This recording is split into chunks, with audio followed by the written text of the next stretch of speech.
అలాగే విపి రెడ్డి బాపతు పాస్టర్లు కూడా కొంతమంది ఉన్నారు. వాళ్ళు కూడా ఈ విషయం మీద ఏం మాట్లాడాలో వాళ్ళకి తెలియక సైలెంట్గా ఉన్నారు. ఆ తర్వాత ఈ విజయ్ కుమార్ లాంటి పాస్టర్ ఒక ఆయన వచ్చాడు.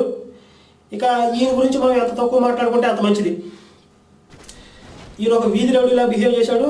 ఆ విషయాలన్నీ, దానికి సంబంధించిన పూర్వపరాలన్నీ ఇప్పటికే చాలాసార్లు చెప్పడం జరిగింది. ఆ వీడియోలు మీరు ఇప్పటికీ అవైలబిలిటీలో ఉన్నాయి, చూసుకోవచ్చు. ఆ తర్వాత జాన్ రాజ్ అనే ఒక పాస్టర్ గారు వచ్చాడు.